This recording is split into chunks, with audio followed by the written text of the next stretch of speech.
Seguro que hemos visto el óxido, ¿no? Esa cosa marrón, rojiza, que se va comiendo de a poquito los autos viejos, las rejas. Uno podría pensar que es algo pasivo, como una simple mancha que deja el tiempo. Pero, ¿y si en realidad no fuera una mancha? Si fuera más bien el resultado de un motor invisible que se alimenta a sí mismo para destruir. Bueno, hoy vamos a meternos de lleno a descifrar el misterio de la corrosión. A ver, suena rara la pregunta, ¿cierto? ¿Qué puede tener que ver una cosa con la otra? Por un lado, tenemos una estructura gigantesca que se cae a pedazos, y por el otro, algo chiquito, una pila que ya no sirve ni para prender el control remoto. Pues aunque no lo parezca, la conexión es, mucho más profunda de lo que uno se imagina, y es de hecho la clave para entender por qué las cosas, por qué se degradan. Y ahí está. Esa es la respuesta. La corrosión no es solo que algo se ponga viejo. No, es una reacción eléctrica, activa. Un pedazo de metal que se está oxidando y una batería son en el fondo la misma cosa. Pensemos en eso un momento. Ambos son procesos electroquímicos que generan corriente. La gran diferencia es que la batería la diseñamos para que nos sirva, para que nos dé energía.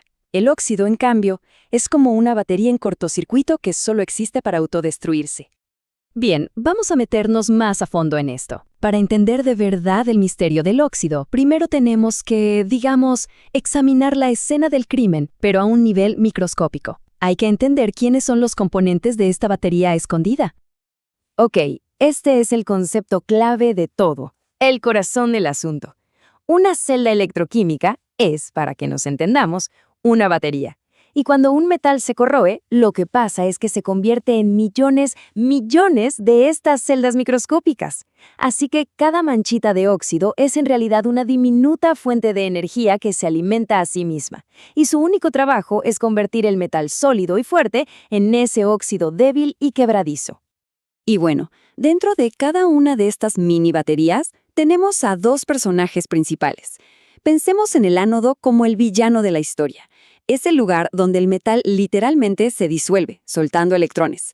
Y luego está el cátodo, que sería como su cómplice.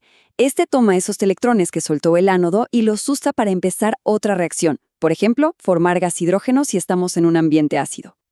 Y aquí viene la regla de oro, la que hace que todo este motor siga funcionando sin parar. Y es simple.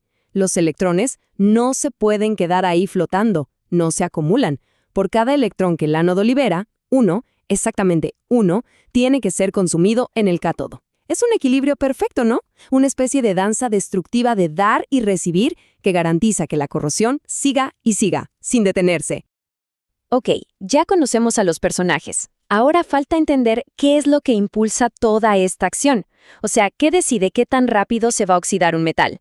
Al final, todo se reduce a una especie de tira y afloja de fuerzas eléctricas. Y aquí es donde entra otro concepto clave, la polarización. A ver, imaginemos que tanto la reacción en el ánodo como la del cátodo necesitan hacer un esfuerzo para que sucedan. No ocurren así nomás.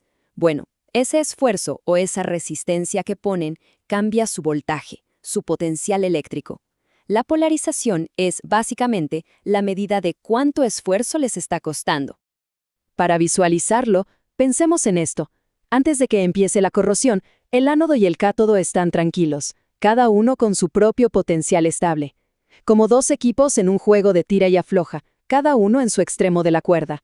Pero, en el momento en que la corriente eléctrica empieza a fluir, ¡zas!, la cuerda se tensa, y se ven forzados a encontrarse en un punto medio.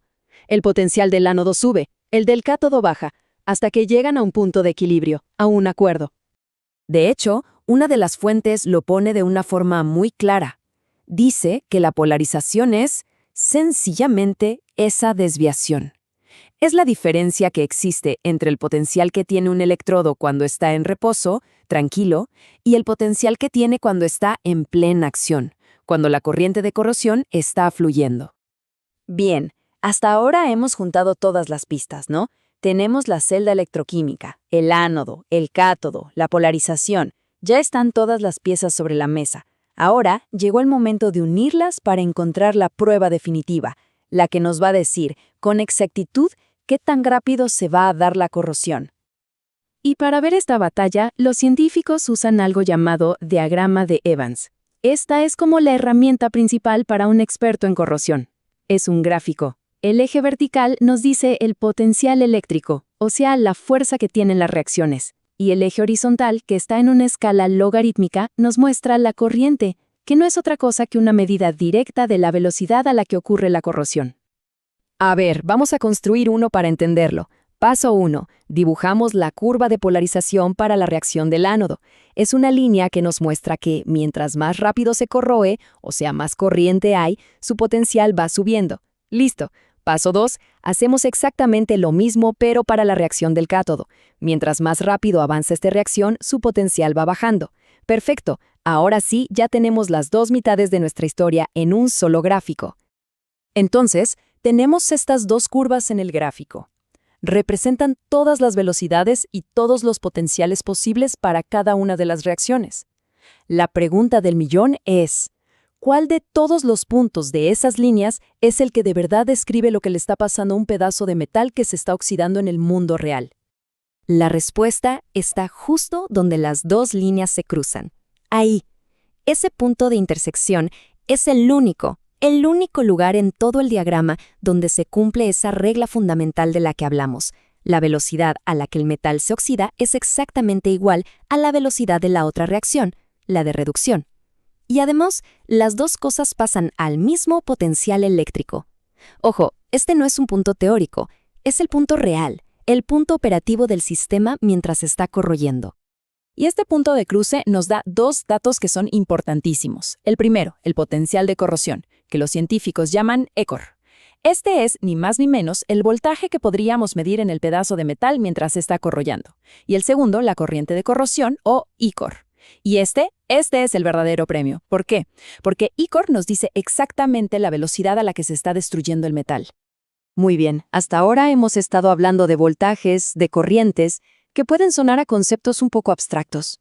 La pregunta ahora es, ¿cómo es que una corriente eléctrica, algo que ni siquiera podemos ver, se traduce en algo tan real y tan masivo como un puente que se cae a pedazos? Pues la respuesta está en una ley fundamental de la física. Esa conexión la hacemos gracias a un principio que se descubrió allá por el siglo XIX, la ley de Faraday. Pensemos en esta ley como si fuera un traductor universal. Un traductor que toma el lenguaje de la electricidad, el de los electrones y la corriente, y lo convierte al lenguaje del mundo físico, al de los gramos y la pérdida de material. Y no es una aproximación, es una relación matemática directa y precisa. Veamos un ejemplo real que mencionan las fuentes, el caso del zinc metido en una solución ácida.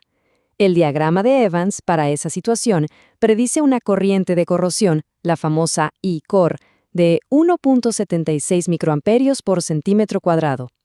A ver, suena a un número increíblemente pequeño, ¿no? Casi insignificante. Pero, y aquí está la magia de la ley de Faraday.